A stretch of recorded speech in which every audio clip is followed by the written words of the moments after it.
My name is Phil Robb. I am co-founder of Turtle Rock Studios and creative director on Evolve. So, obviously going from Left 4 Dead to Evolve, it's a completely different kind of game. Mm-hmm. Obviously there's the asymmetrical aspects in it. Mm-hmm. But I mean, how did the mentality of the team change from Left 4 Dead to Evolve? I don't know that it really did. I mean, it's just, we had a different idea for a different game that, that we wanted to make. When we ended our sort of Left 4 Dead work, I think we were all just sort of like, okay, we've worked on this for a long time. I think we're ready to move on to something new. And really, I mean, that's about it, right? It just, the thing about game development is the fun part is coming up with the ideas. So as soon as we started talking about this new idea, I think everything else just sort of faded in the background, and we were just having a great time, talking about the idea and the sort of design that it would eventually become Evolve. Certainly, there are those lessons that we learned that we sort of in Left 4 Dead that we bring forward, but at the end of the day, there's a little bit of DNA of Left 4 Dead in Evolve, but it's a pretty different experience. How long were you sat on the idea then? Did it come up during Left 4 Dead while you were developing that, thinking, this would be a cool thing, or? Right, yeah, no, we actually were talking about it before Left 4 Dead. Okay. I mean, yeah, it's an idea that's sort of been, we've been sort of talking about for a long time. Chris, my business partner, he kind of came up with this, with just talking with some guys, and lunch conversations sort of expanded upon it. And at the time, I just remember, talking about it and being like, well, the technology isn't really where we need it to be to do this idea justice. So tuck it back into the dark corners of our mind and let it percolate. And years later, when we're sort of ending our stint with Left 4 Dead, and we're starting to think, okay, what are we going to work on now? It's like, what about that? What about that? Metamorphosis, was the sort of code name for it. What about Metamorphosis? It was like, yeah, okay, and we worked up a pitch and stuff, and started showing it around, and it went over very well. Did anything spill over then into Left 4 Dead? If you had the idea for Evolve first, was it things like, we can try this, and then maybe if it works, it's something that we'll put in Evolve, or was it more just completely kind of separate projects? Right. No, I mean, not consciously, anyways. I mean, if you look back at Left 4 Dead, there are some things there that we kind of felt like proved out the theory for Evolve. Like the tank battles being one of them. That's essentially a 4 versus 1 experience, particularly if you're playing versus mode.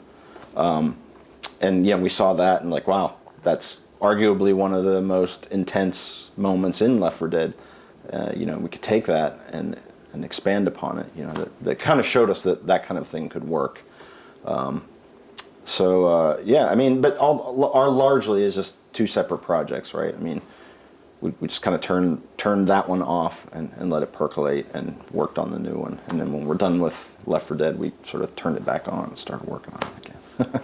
So in terms of, you said earlier on that you learned things from Left 4 Dead that you brought into Evolve. Mm-hmm. Obviously the tank stuff you were talking about. Mm-hmm. Is there anything else, like any other specific things that you I mean, I think it's just like, the number 4 being, kind of a good a number for co-op for whatever reason. I mean, we don't have any sort of mathematical formula for figuring that out, or the scientific as we got is we played it and we played it and we played it some more, and the numbers always kind of came back to 4, and that's what felt good.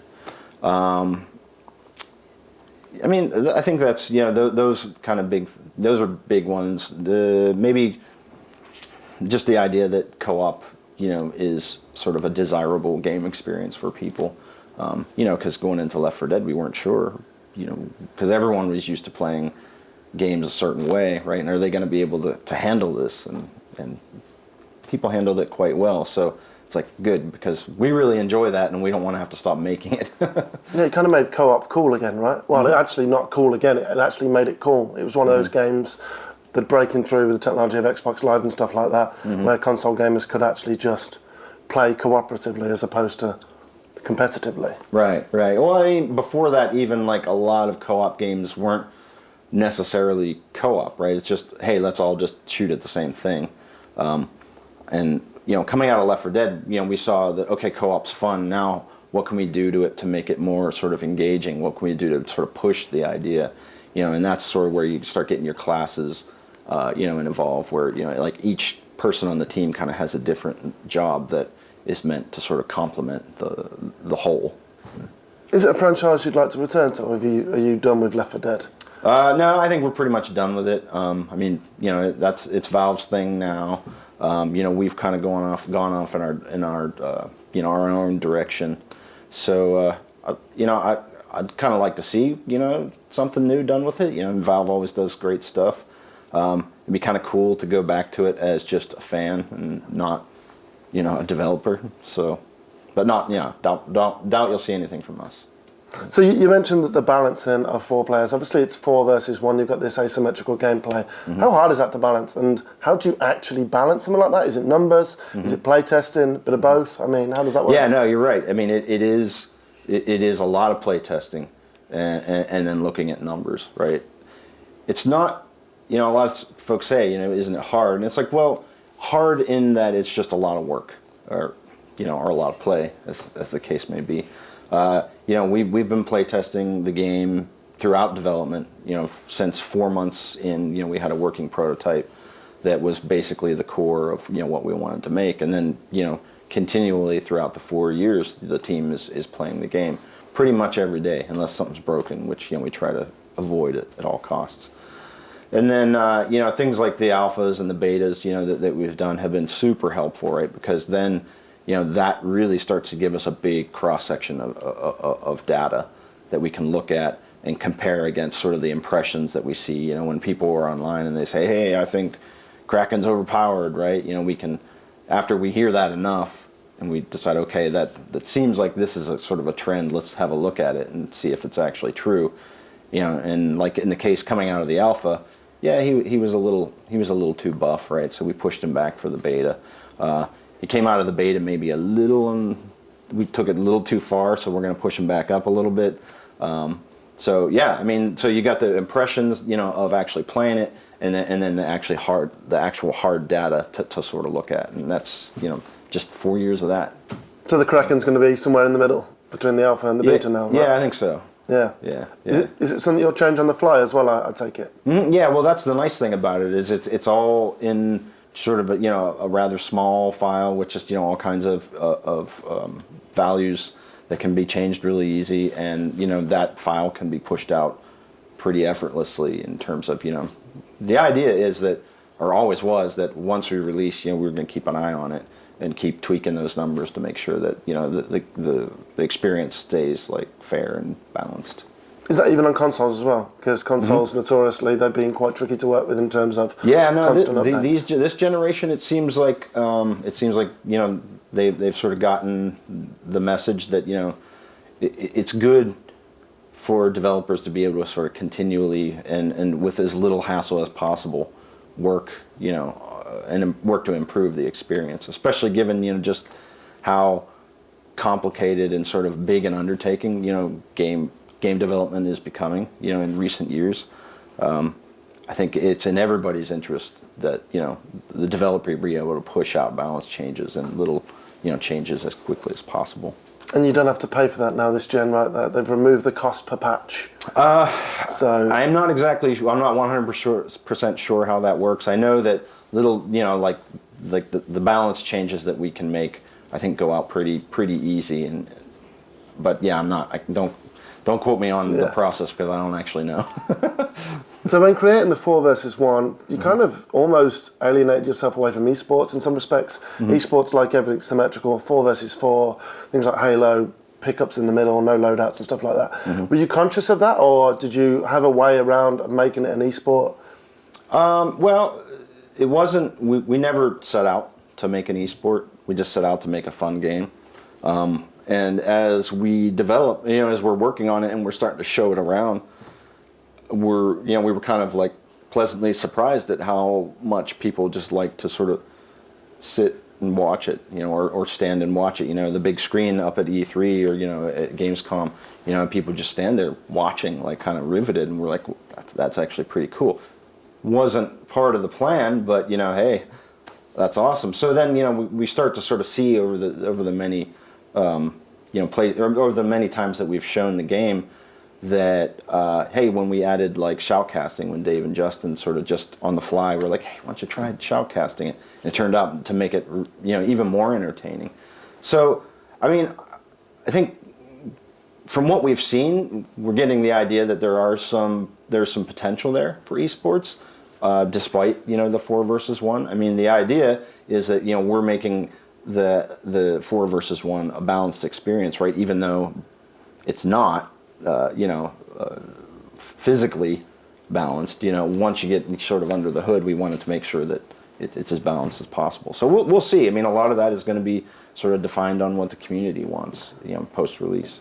Have you had the discussions though in terms of if it was an esport, how would it work? Would it be teams of 5? Would it be teams of 4 versus 1? Yeah, we've had a few discussions about that, and we've got some ideas. We've got our own ideas. We'd really like to see, if sort of an outside group starts, organizing tournaments, how they would do it. A lot of folks have asked us how we'd do it.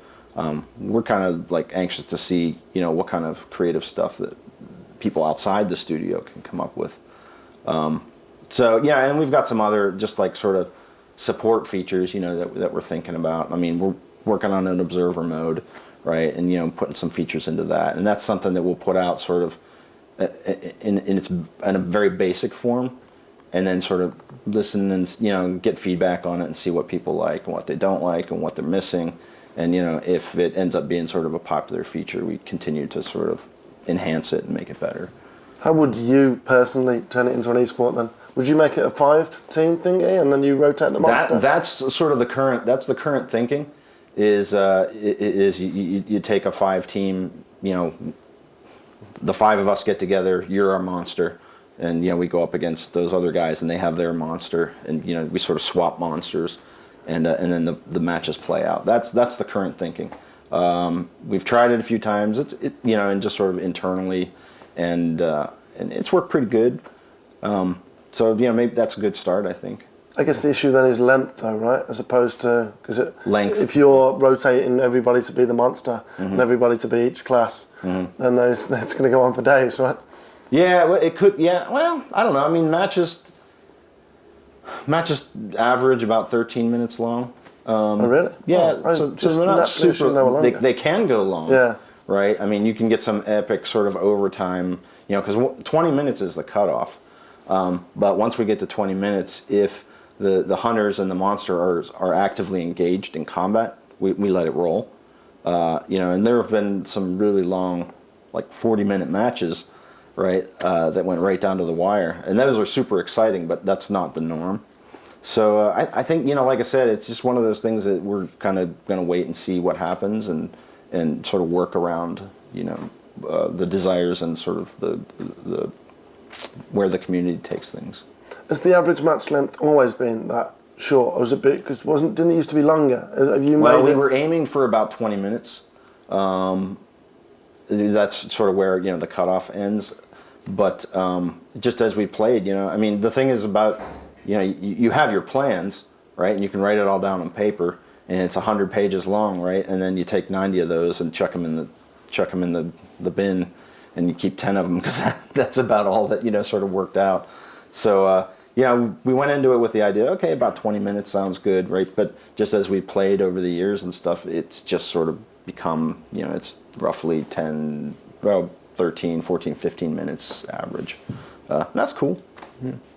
One of the biggest concern I would say that's come out of the beta is longevity. People are looking at the game and saying, how are we going to play this for months? A lot of people are saying that they'll dip in and kind of dip out. I mean, are you concerned by that? And I mean, what are you going to do to kind of get the tenterhooks into the players? Well, it is a game that is sort of designed to be replayable. I mean, that's sort of our history, with Counter-Strike and then Left 4 Dead.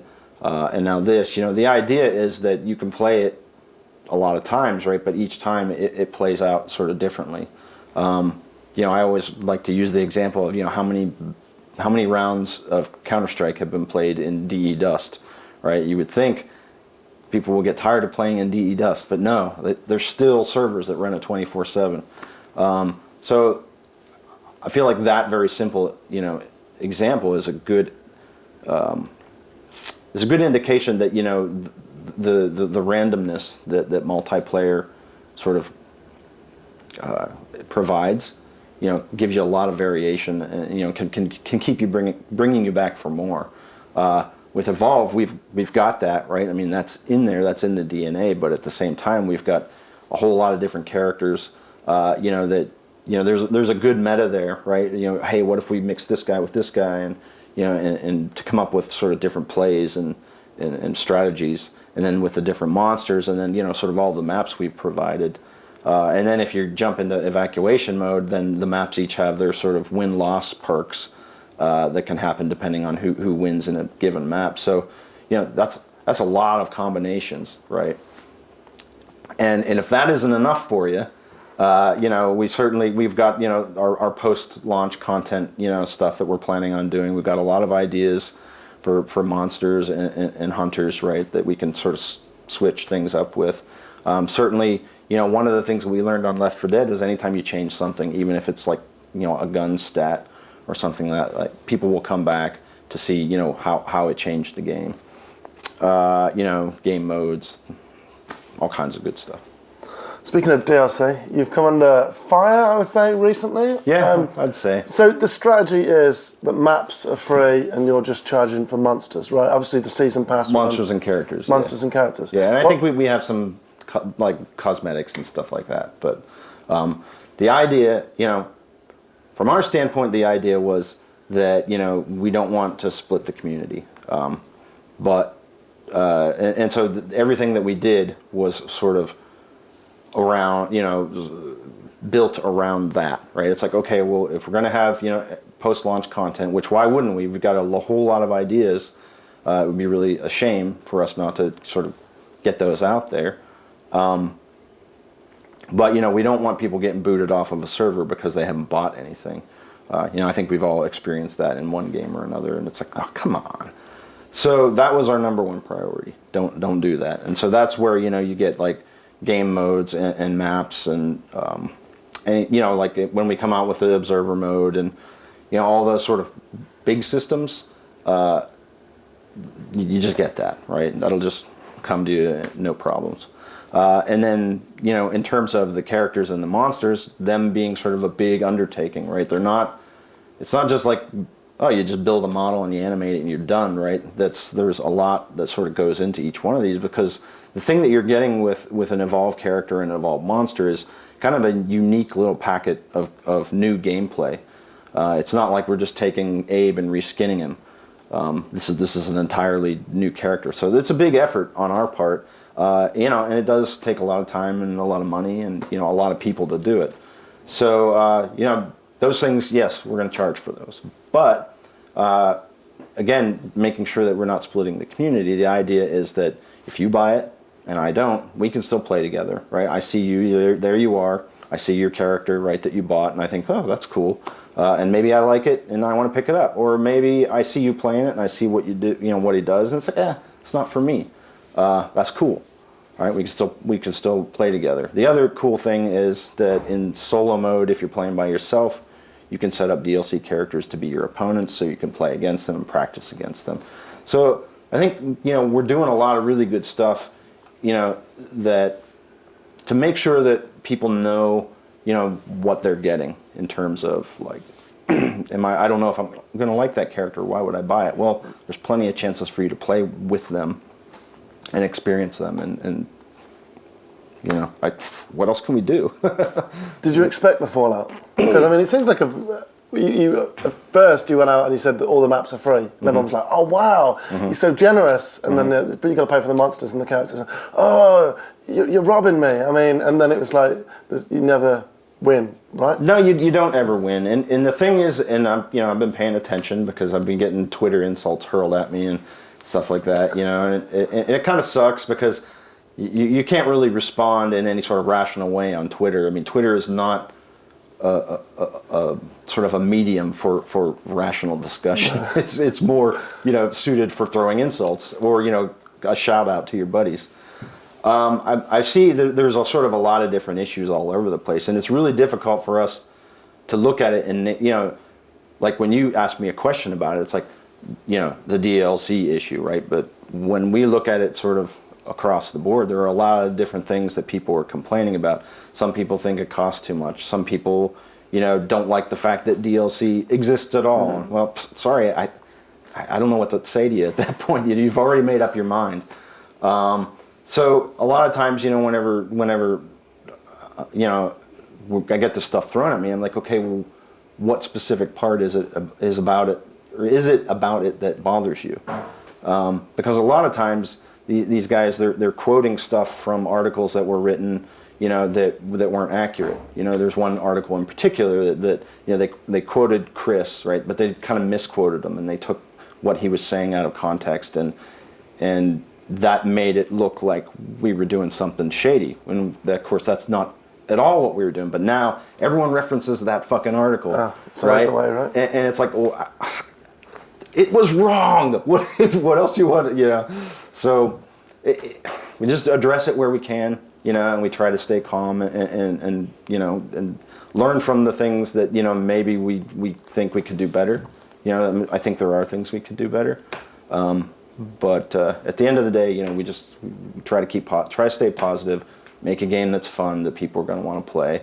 You know, don't split up the community with any of our post-launch content, and I feel like that's pretty fair on our part.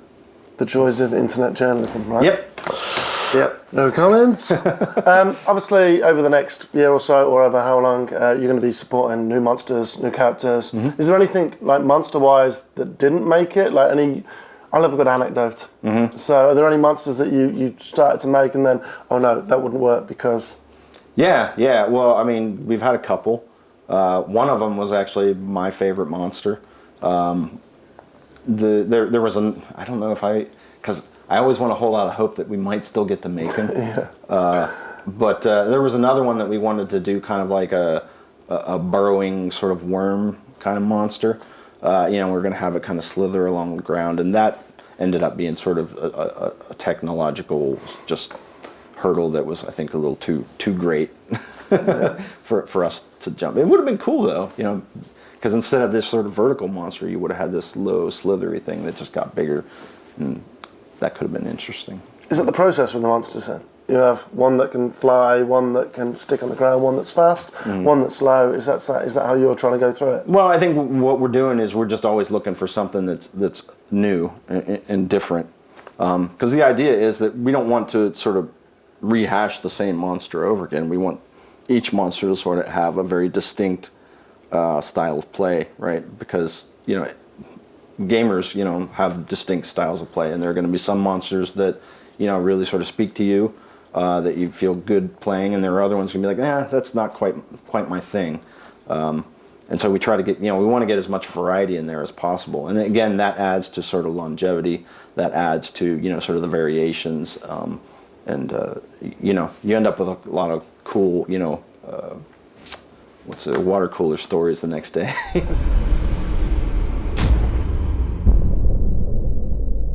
Evolve will be out February 10th for PC, Xbox One, and PlayStation 4.